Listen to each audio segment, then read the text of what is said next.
Okay, what's your protest about? Well, it's about Councillor Dubow, that he went on a holiday during Christmas. He went to Africa, and everybody had to stay home, but he thought he was better, he could go. You know, some people think, he's not the only politician, but quite a few politicians that went out of the country. But a lot of them either resigned or got demoted, but you know, here city council says we can't do anything. There's no punishment or anything for people who do that. And I said, well, you know, you can suggest that he resigns, but I think they're all embracing him like the prodigal son. So my concern is, you know, he should resign. He's very irresponsible. And all the comments that he made about this is so flimsy. You know, one is that, well, he had been saving for this for many years. Well, that's good, but this was the wrong time to go. He could have waited another year, or after the pandemic is less and people are allowed to travel. So I thought it was a mistake that he made, and he should own up to that. And he apologized, but that's not enough. I think he should just resign. And then he said, well, his constituents, I don't think the people of Victoria are constituents who vote for a councillor. They want him to stay. And I without any details or data, you know, I think it's a flimsy statement, not backed up by anything. You know, he represents West Victoria and Fernwood, which has a population of about 16,000. I don't think 16,000 or even half of it said, you know, you should stay. Maybe 3 or 4. No data, so whatever, we don't know. Did you try to contact him directly? No, I did not. I think this is more effective than just contacting him, because he can say, well, you know, I apologize and that was enough. And this creates more awareness, I think. And I write articles to the letters to the editor, complaining as well, or voicing my opinion, not only about him, but about the whole city council, because I think they're not all that effective. You know, complaining about sitting on a hard chair for hours and hours and hours while they Zoom. Well, you know, most people do that nowadays. When they cannot work at the office, they stay at home and they Zoom. And yeah, who was it? Jeff Godfrey complained that, you know, his back is just in pain and agony of sitting on a hard chair. Well, you know, should have brought a pillow. I think they're dealing with issues that are so minor that I think it's ineffective. So I think by next time we have an election, October 2022, we should be careful about who we elect for this council and mayor as well. Has anybody reacted to your sign? Not today, but last week, quite a few people reacted.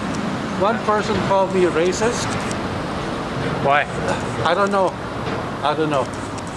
One person wanted to give me money to make more signs. Several people stopped and said, wow, you know, I really like what you're doing, and they're in favor of it. Most people just walk by and do not even look at it for whatever reason. Now, that's okay. But there is reaction. People are not completely complacent. And I think that's good. And if that's one of the things that I accomplished, that people become less complacent, great. Then maybe we see some changes. Have you tried to talk to the mayor about it? About your... No, I mentioned her in the letter that I sent to the editor, that she was, some time ago, she said that they were having free lunches, the councillors. because it would help the local economy. And I said in the last letter, if you had to pay for it, that did not help the local economy.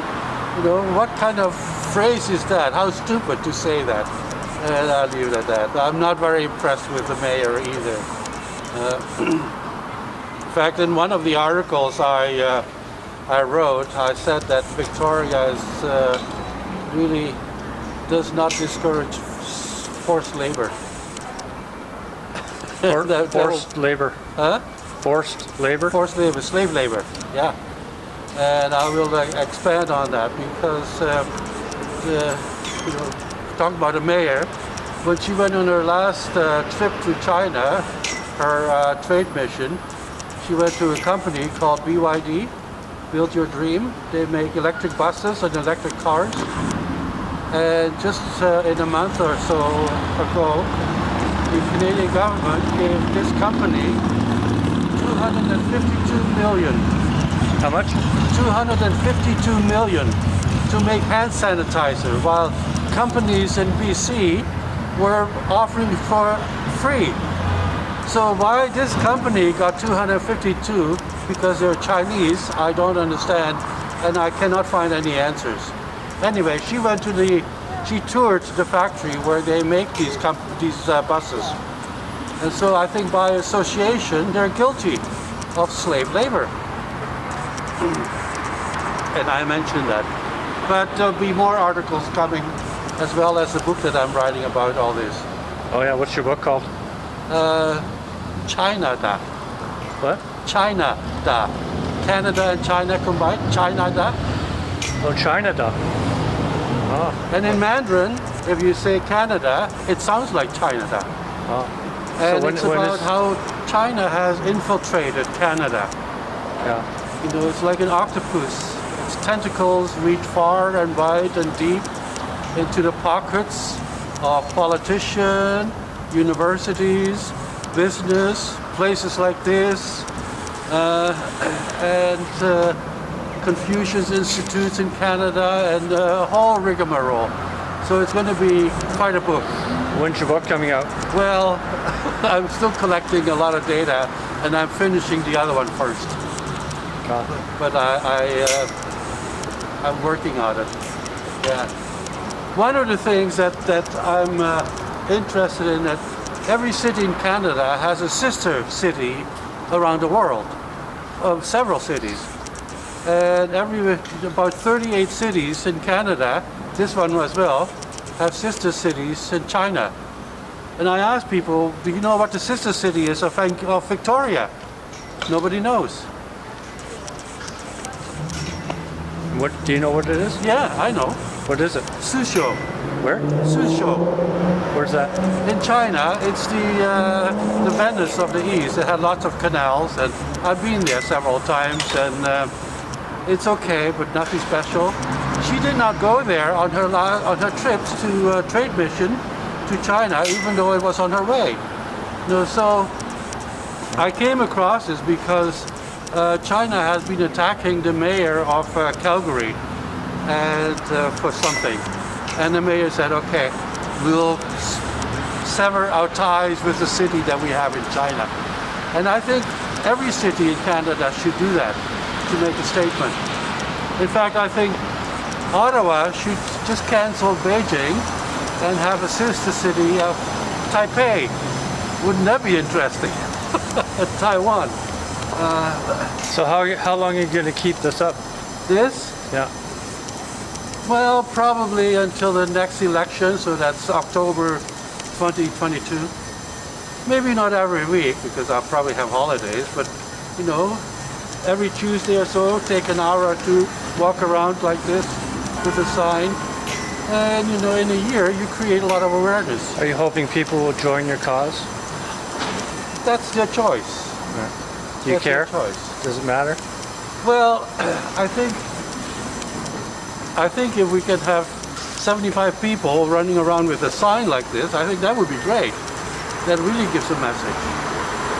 But yeah, so I wouldn't mind, but it's people's choice to do that. And have you been approached by any of the media? No. The local media? No, not yet. It will come. Okay. All right. Well, Thank thanks you. for letting me know what you're up to.